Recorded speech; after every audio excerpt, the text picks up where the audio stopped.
দামি জীবন চ্যানেলের পক্ষ থেকে আপনাদের স্বাগত জানাই। আমি আছি পাপিয়া। আজকের ভিডিওর বিষয়বস্তু টলিউড অভিনেতা প্রসেনজিৎ চট্টোপাধ্যায়ের জীবনী। প্রসেনজিৎ চ্যাটার্জি টলিউডের খোদ ইন্ডাস্ট্রি। তিনি বাংলা ফিল্ম ইন্ডাস্ট্রিতে তার নামটা তারকাদের খাতায় জ্বলজ্বল করবে আজীবন। অসংখ্য সুপারহিট সিনেমা রয়েছে তার ঝুলিতে। বলতে গেলে একসময় টলিউডের দুর্দিনে হাল ধরেছিলেন তিনি। এখন তিনি রয়েছেন খ্যাতির শীর্ষে। যদিও তার ছোটবেলাটা কিন্তু এমন সুন্দর রূপকথার গল্পের মতো ছিল না। প্রসেনজিতের বাস্তব জীবনের কাহিনী সিনেমার থেকে কম নয়। চা বিক্রি করে কষ্ট করে সংসার চালাতে হয়েছিল দুই ভাইবোনকে, টলিউড তথা বলিউডের নামী অভিনেতা বিশ্বজিৎ চ্যাটার্জির ছেলে তিনি। স্বাভাবিকভাবেই তারকা সন্তান হওয়ার সুবাদে সবরকম বিলাসিতা তার পাওয়ার কথা, কিন্তু তেমনটা ছিল না। একটা সময় ছিল যখন প্রসেনজিৎ চট্টোপাধ্যায় এবং তার পল্লবী চট্টোপাধ্যায়কে সংসারের হাল ধরতে হয়েছিল। ছোটবেলায় চা বিক্রি করে কষ্ট করে সংসার চালাতে হয়েছিল দুই ভাই বোনকে।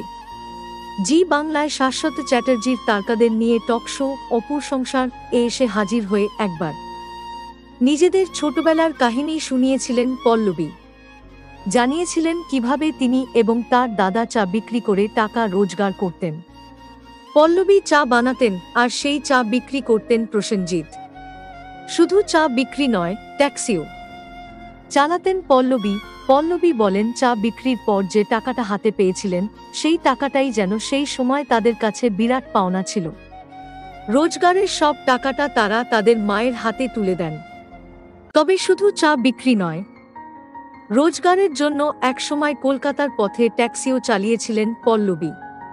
তখন তাদের আর্থিক অবস্থা ছিল খুবই খারাপ। আসলে পল্লবী যে সময়টার কথা বলছেন, ওই সময় প্রসেনজিৎ নামী অভিনেতা নন। একটা সময় তাদের বাবা বিশ্বজিৎ চ্যাটার্জি মুম্বাইতে গিয়ে অন্যত্র সংসার পাতেন। তাই প্রসেনজিৎ, পল্লবী এবং তাদের মা হয়ে পড়েন একা। পরিবারের অবস্থা তখন এতটাই খারাপ যে মাত্র 13 বছর বয়সে পল্লবীকে বিয়ে দিতে বাধ্য হন তার মা। পল্লবী বলেন, মায়ের আপন মামাতো ভাইয়ের সঙ্গেই তার বিয়ে হয়।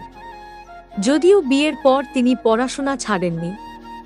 শ্বশুরবাড়ি থেকে তিনি নিয়মিত স্কুলে যেতেন। আজ প্রসেনজিৎ এবং পল্লবী দুজনেই কোটি কোটি টাকার মালিক।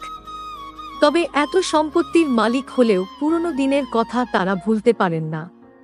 অতীতের সংগ্রাম এখনো যেন পল্লবীর চোখের সামনে ভাসে।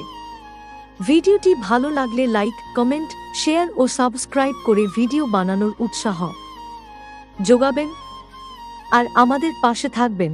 আপনাদের জন্য এই চ্যানেল ধন্যবাদ।